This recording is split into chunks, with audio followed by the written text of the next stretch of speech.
Agora vamos dar uma chegada nesse assunto relacionado ao Cruzeiro. Vamos a Salvador, porque o time celeste foi derrotado pelo Bahia por 2-0. E quem vai explicar como foi essa derrota do Cruzeiro é o comentarista Edu Panzi. Ô Panzi, fala pra gente, Cruzeiro ontem, essa derrota, Panzi.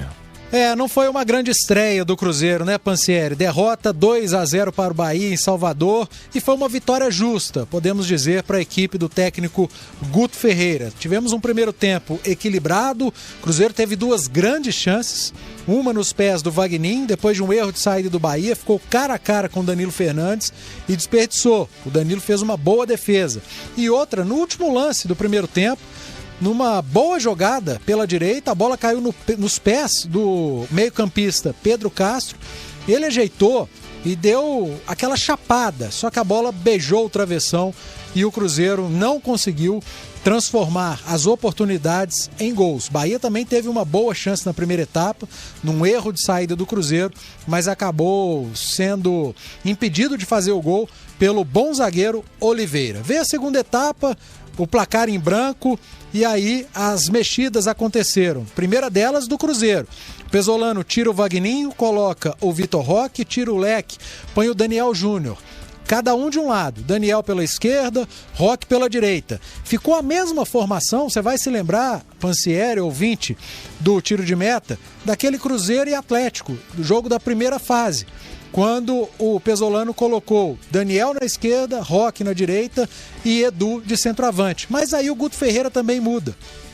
Tira o Rodalega, centroavante, mais pesadão, coloca o Matheus Davó, que é uma contratação recente do Bahia, tira o Raí e coloca o Vitor Jacaré. E aí apareceu o grande nome do jogo, ele mesmo, o Jacaré. No primeiro lance, o Davó parte pela esquerda, faz o cruzamento e o Jacaré faz 1-0. E aí a configuração do jogo muda. O Bahia baixa as linhas, à frente no marcador, dá a bola ao Cruzeiro e monta o contra-ataque.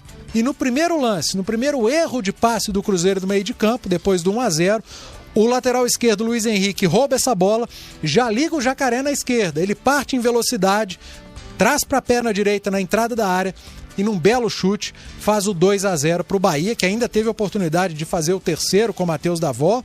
E no final, no último lance, o Wagner, que entrou no lugar do Oliveira, que saiu lesionado, cometeu uma falta no Davó, foi expulso e o resultado 2-0. Uma estreia que o torcedor não queria. O Cruzeiro fez um segundo tempo muito ruim e volta para Belo Horizonte com a primeira derrota na Série B. Agora é o Brusque na próxima semana. Tá falado, Pansi? Um abraço. Tá falado, Edu Panzi. O Cruzeiro perdeu muitos gols no início da partida, né? E depois, no segundo tempo, acabou vendo essa derrota no primeiro duelo dentro da Série B do Campeonato Brasileiro contra um adversário que vai sim lutar para voltar à elite do futebol brasileiro. Jogar contra o Bahia em Salvador nunca foi fácil. Agora mais informações do Cruzeiro aqui no Tiro de Meta.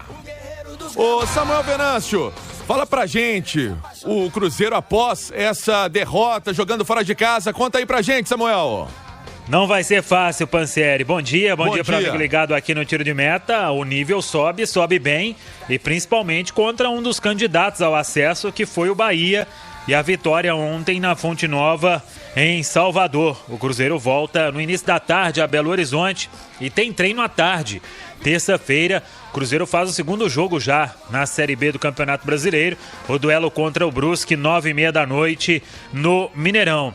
E com uma baixa já por suspensão, o Wagner, que acabou sendo expulso, e uma outra que pode ser por ordem médica, é que o Oliveira, zagueiro, saiu reclamando de um incômodo na coxa direita e será reavaliado na reapresentação. Matheus Silva pode ser acionado pelo técnico Paulo Pesolano para este compromisso diante da equipe do Brusque. Vamos ver se o João Paulo terá condição de voltar, se o Vitor Roque terá condição de iniciar e quais dos reforços estarão à disposição. Isso porque o Cruzeiro finaliza os detalhes sobre o fim do transfer ban e vai registrar os jogadores até o dia 12 de abril, na terça-feira, quando fecha a janela. Para jogar na terça, quem tiver condição vai precisar ter o nome publicado no BID na segunda-feira. e o Cruzeiro trabalhando para dar baixa então nesta punição. Paulo Pessolano falando em dar a volta por cima na terça-feira